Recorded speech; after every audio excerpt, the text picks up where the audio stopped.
I'm Jamie Seeker, and this is What It Takes. Each episode, I sit down with real business owners to talk about their journey, the wins, the challenges, and everything in between. Let's dive in. Hey, friends, and welcome back to Business Owners Tell All. This is What It Takes, where we go behind the scenes with founders who are building bold businesses and navigating everything that comes with it. Today's guest is Michael Casiello, founder of Food, Fire, and Knives. It's a private chef platform started in Charleston, South Carolina, and now it is in 48 states.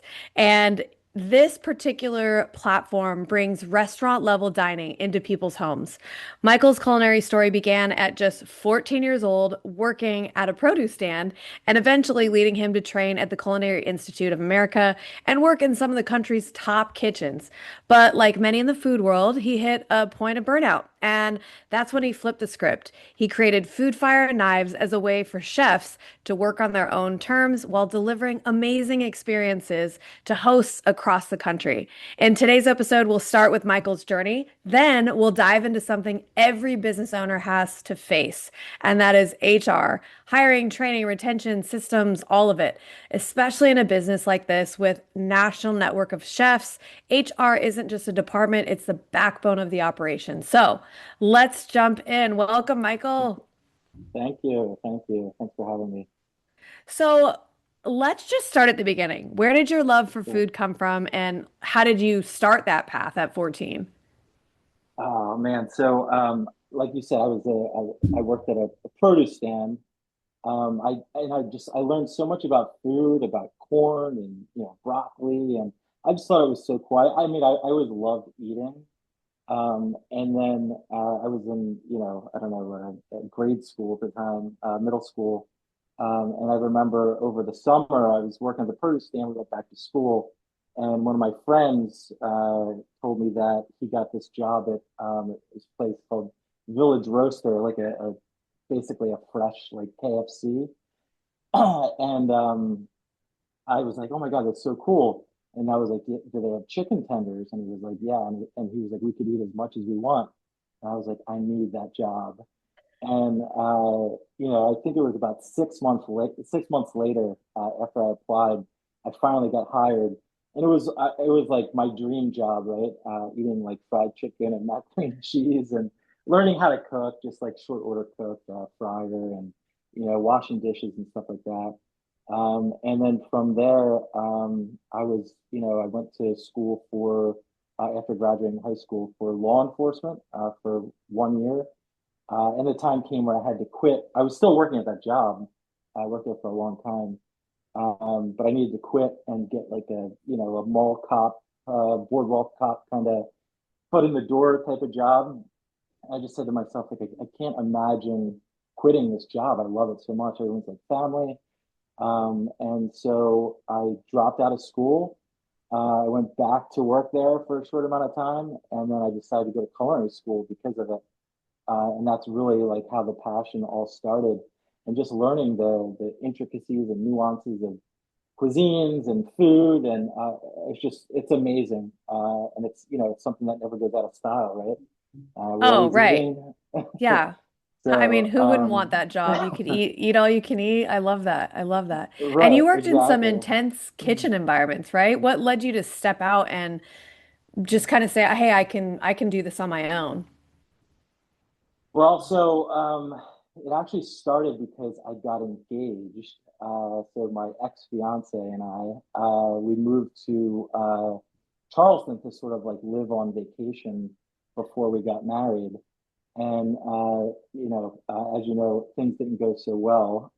So I had the deal was you get a job during the day, and then you have off on weekends. So we just I took a huge pay cut, and I really wanted to live on vacation before I got married, and things didn't go well, and I didn't really want to be home, and my job was from 8 a.m. to about 2:33 p.m. So I was like, I should start picking up some private gigs, on the weekends at night. And so I made just like a simple website, and I needed it to be sort of like automated. just because I did have work during the day, and that's usually your bulk of customer service is during the day. So, at first it wasn't really gaining any traction. Probably, a few months later, I got my first booking for a private gig. And I was like, oh, this is so cool. I did it. It was great. I loved it. I was like, let's just keep going on it. It's, a little extra money. And then all of a sudden, it really started to pick up. And then I got double booked. And then I was like, oh my God, like what am I going to do here? So I got one of my friends to take it. And he was like, yeah, yeah, sure. Like, no problem. He did it. And he was like, that was like the best thing. It was so much fun. And I was like, okay, cool. Like I'll Venmo you the money. So I sent him over like $1,000 and he was like, oh my God, like this is so much money. Like I can't believe this. And I was like, yeah, I mean, that's kind of what it is. And so, carrying on again, and the same thing happened again.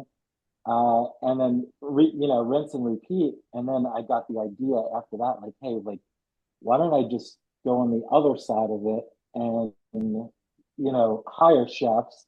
And that way we could kind of reach and, across the United States, hire chefs who really want to get out of the business. This industry is so tough. It really is a young people's game. Um, and there's a lot of chefs that do feel trapped. And that's sort of like why I started it was because I have a lot of chef friends and they do want to get out of the business, but they don't know what to do. And so this is a great platform to really, pull a lot of older chefs out, chefs who, it takes a toll on your body. We saw great success. The chefs love the platform. And that's really how it started. There was a lot of coincidences along the way. Nothing happens just by, generally not by skill alone. We wanted to create this website where everyone had their own menus, and it felt like a piece of them. And I remember I was talking to a developer, and I told him the idea, and then he was like, he jotted everything down, and he got back to me, and he said, it's going to be about $30,000. And at that time, I was like, I mean, it's a fortune, right? So I kid you not, the next day I got in the mail like one of those like little Discover promo, a personal loan for $30,000. It was so odd, and I was like, I feel like this is just a sign. And I called Discover up and I said, is this real? Like, can I get this money? And they were like, yeah, it usually comes in like a day or two or whatever, right? And sure enough, 2 days later, I had exactly, 30,000, 100 and some dollars in my account. And I sent it right over to the developer. He built the first design of the site. And from there, I mean, it's really history. We have a great team around us now. We were able to hire some people. We have, we started with only, I think, two or three chefs. Now we have hundreds. So it's fantastic. And, I couldn't be any more grateful for where I am now. I want to pause at something that you said about first of all being double booked, and second of Mhm. all just having that Discover mail come in. There's a couple things that happen when you're going and you're following your passion and doing things that you're good at, you're skilled at. But you did say, some of the things that catapulted you had nothing to do with your skill or what you were doing. You were just going through doing it and hitting obstacles, and those obstacles were what kind of move you forward. And I was just having this conversation with some other, they were actually attorney business owners on Monday. And I had the same conversation a couple of days before that with others. It's just, we're looking at things that happen in our experiences in our lives that sometimes they seem really good. Oh, these are good things that are happening to me. Or they seem bad. Oh, this is really like bad things. But really, like what I'm finding now that I've been around a couple of decades in my career, and I can take a look back and say, I don't think there are good things or bad things. I think they're just things, and we can decide like what we're going to do with them, or and that's where you see differences where some people do really, really well and some not so well. Right. So I think it's just how are you how are you responding to the obstacles that come about? And you just took it and ran with it. So let's talk a little bit about the actual like food, fire, and knives itself. That depends on people. Lots of them. I mean, obviously across Awesome. many states. I mean, you said you have hundreds of people. How did you approach building your team of chefs? I know you said you first just asked a friend because you were double booked, but how do you grow beyond your network at that point? Yeah, I mean that was kind of the scariest thing, right? I mean, your trust, at this point it's my baby, and you're trusting people who you really don't know to handle your baby, right? So I remember just hiring the first couple chefs. I mean, I would be up all day just looking at my phone, like waiting for the customer to message me, like, "Hey, the chef never showed up," or the food's not good, or what is it, whatever it was. And luckily, the team that we did, the initial team that we did hire, really did pacify me in the sense that I can now relax and take a step back and let them handle it. And there's so much to learn along the way. But one of those things is, no one is like you, no one cooks like you, no one's going to care as much as you. So once you kind of get past that and learn, everyone's little quirks and how they're unique, and you can accept them, especially into your business, you're just so much better for it. One of the first chefs that we did hire is now in charge of hiring chefs, and he's like our HR guy. His name's Ed. And same thing along the way. I devised a list of questions that, sort of questions that I would want to be asked.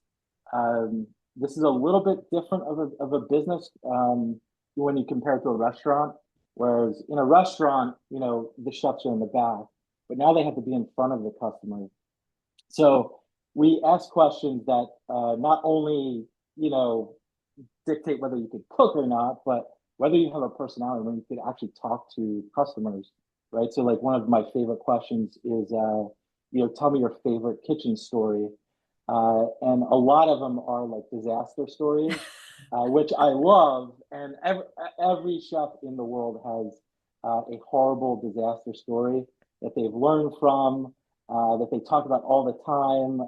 And so that just having them open up with that sort of question, I think that makes me feel comfortable bringing them into, if they could talk to me as the owner of the company, they could talk to any of their customers about food. And a lot of customers do want to hear about those stories, those restaurant stories, because it's rare that you get a chance to interact with the chef from the restaurant, right? So this is a unique experience, and we really promote it as that.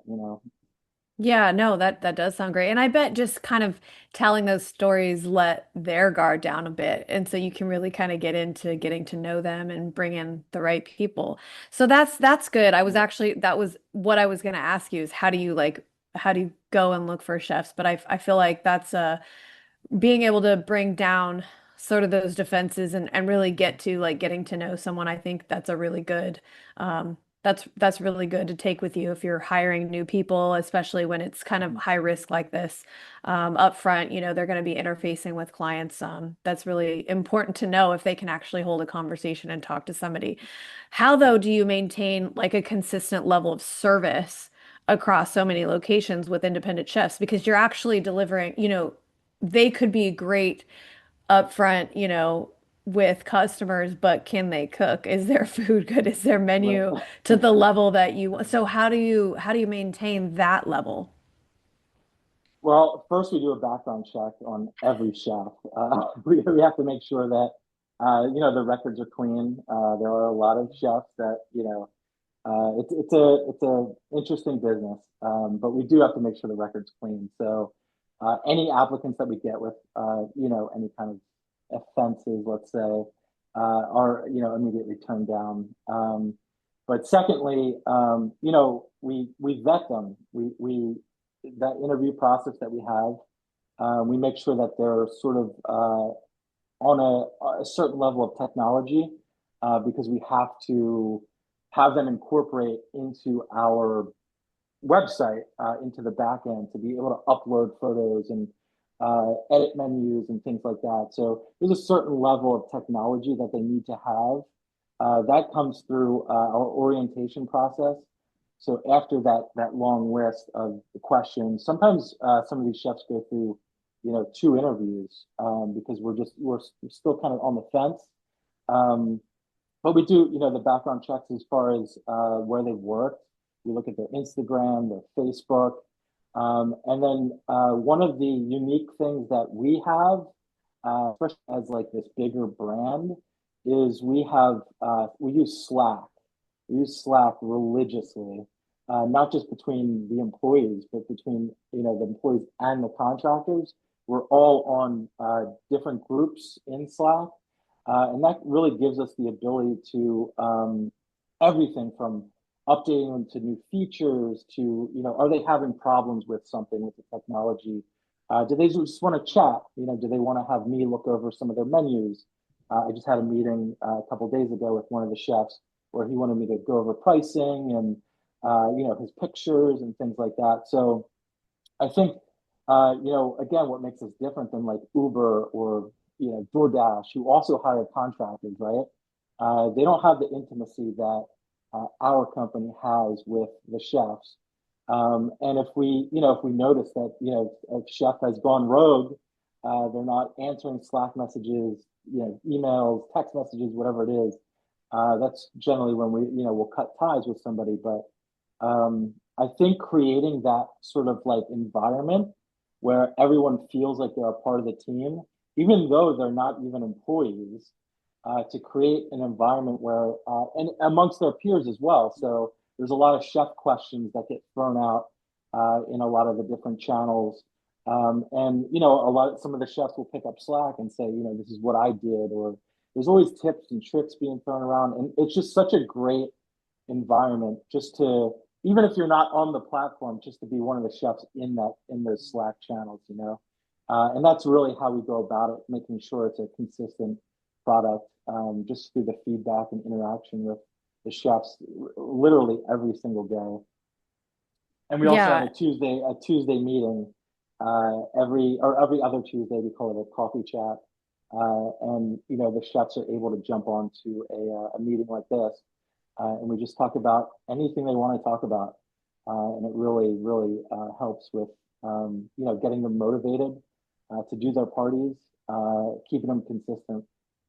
Yeah, that's really good. And I feel like creating a culture when you're not uh in the same room as somebody, it takes a lot of Mhm. intentionality. It sounds like you guys actually had a lot of strategy behind how you communicate, keep, how you resource, whether they're Mhm. contractors or employees or whatnot. So I think that that's a really good takeaway too, is just the intentionality behind building a culture and building a team. So what, though, I'm sure that didn't come without challenges, and you probably created a lot of those strategies because you came across something. So what surprised you from an HR challenge or something like that as you grew your company? I think so. I won't get into like the technicalities of hiring contractors versus employees because Yeah. another long discussion. But because we are so automated, and we wanted a lot of our HR process to be automated, with taking away those initial touch points of the interview and the orientation, get them incorporated in Slack, building that culture. I think it's, for me, I think it was creating that time, kind of alluding to like what you were saying earlier, creating that culture and that time that I could dedicate to, not just my employees, but the chefs at the same time, and along the way, I mean, again, learning, opening a new business, especially going from the restaurant business to something like this, we could have a 5 hour conversation on things I've learned. But one of the main things, being able to have that time, is to not take, when you're a new business owner, you want to take every single meeting. You want to take every meeting, you want to talk to everybody because there's somebody who could offer you something else or another cool product or help with ads or whatever it is, right? So really diagnosing anytime someone, I get 100 emails a day asking for meetings Same, or, same. Yeah. right. We all experience it. And you really need to, look at each one and diagnose this, is this meeting impactful? And sometimes it might not be impactful for you, but it could be impactful for another one of your employees, right? So, I may pass off a meeting to somebody else, or I might just nix it altogether and say, I'm sorry, at this time we're not interested. So that really allows me so much extra time. And then there's also that having the headspace really uh, to to function throughout the week, right? Like you want to have a personal life, as we all do. And then I learned that that is the most important thing is to not get bogged down with work and think about work when Saturday night out with your boyfriend or girlfriend at dinner, right? Like you have to have that personal time and enjoyment because if you don't enjoy your personal life, you're not going to enjoy your business. It's really going to bog you down. So yeah, I mean, I think that, that answers your question. I think is, having, creating that time, and recognizing when something's not going to be worth it. Ending meetings early. That's something that a lot of people can't do is, I've accepted a meeting and, 5, 10 minutes into it, I've realized like we're not getting anywhere. We're not going to meet in the middle. This is not, what I want. So either, I'm going to be nice and carry on throughout the entire hour, or let's end it here. It was a pleasure meeting you, but I don't think we can go forward with this. So being direct with everyone, your employees, your contractors, whoever you're meeting with. But yeah, I mean, creating time, I think, is the most valuable thing I think that I've learned. Yeah, that's really, really good. So we ask every business owner this question because this is Business Owners Tell All, and we're talking about what it takes to be a business owner, to run the show. In your experience, Mhm. what does that mean to you? What does it mean to have what it takes? What are some of those qualities that you've seen along the way? I can only, I can only speak for me individually, but for me, I think that I've learned that it's always doing the right thing, and I mean, you see businesses out there that do, to your perspective, may do the wrong thing and they do succeed. But for me and my business, we started off always wanting to do the right thing. We started off, wanting to give back to the chefs, and that's what we did. How can we lower commission rates? How can we give them more money? How can we better their lives? We think about that and we do that every single day. Um, the unfortunate thing is that sometimes doing the right thing doesn't always look like the right thing to everyone else. And sort of making those decisions generally aren't an immediate payoff. You are a bad guy in someone's story, but no one ever tells you a story as the bad guy, right? So there's different perspectives on what the right thing is. A lot of times your employees don't realize that you are doing the right thing and you're doing it for the benefit of the business, right? In the whether it be in the short or long term. And I think that making those decisions sometimes alone is a really, really uncomfortable place to be. But as a business owner, you have to make those decisions. Um, and you know, I think that's where success comes from is doing the right thing with the intention of doing the right thing. I think you'll always succeed. Yeah, I do think intention matters because Mhm. you could have two people doing the same things for different reasons and different intentions, and it could be right for one and wrong for another. And I Mhm. have seen that. And I had another business owner say, do the next right thing. And I'm like, gosh, that's Mhm. really good advice because sometimes it's not maybe the best thing, but it's the next right thing. And so you are having to, I think that's something that not a lot of people think about. It can be a really lonely road, and you have to be able to make decisions. You have to make hard decisions. They might not be the popular ones, but you are the only one that has all of the information. So your perspective is from a little bit different of a vantage point than maybe somebody who's just really uber focused on maybe their role or this one little area of the company. And so you're right. Sometimes what you do may seem very like, oh, I can't believe you did that, or what are you doing? But you really are saying like, hey, I've got the best interest of not just you, but the company in mind. And it can't really be conflicting. If we're doing right by the company, we are doing right by you as an employee here or as somebody who's working with us. And sometimes that's like, hey, you're not cutting it, or we need to hold you accountable to some of these standards that we have here. Or we're changing a direction of where we're going, and that's just not your skill set. Being open and direct and transparent with really where we're going, because if you keep them on, that's also not being very, loving, for lack of a better word. It's tough to use in business, but it's really like the word that is coming most to mind because, hey, out of love and respect for you and your skill set and what you bring to the world, like we're not on the same page in that. Either maybe you were before, maybe you never were. But either way, not having that conversation and letting it go on is a disservice not only to your company, but also to that individual too, because they could be shining bright somewhere else and, doing things. So I think that's a very tough thing that people have to think about that they never really come around and say until they're sitting in that seat, right? And you're faced with having to make those kind of decisions. So I think that's a really good point is what it takes is making tough decisions and being intentional about doing what's right for you and your company. And I think that's really great advice. Thank you, Michael.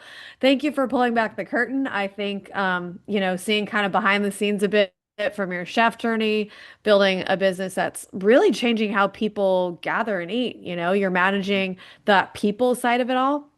So, listeners, if you want to see what Food, Fire, and Knives is all about, maybe even book a chef for your next event, where can they find you? It's foodfireknives.com. You can Foodfireknives.com. And we'll put plug in in the your show notes too. location.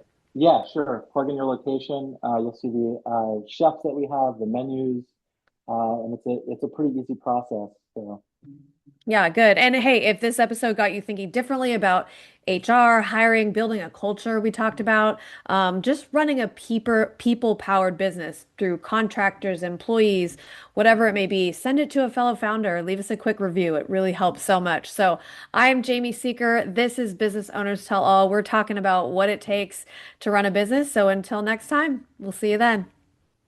Would you or someone you know like to be featured on this podcast? Our applications are now open. Apply today at seekersolution.com and click on the podcast link to get started.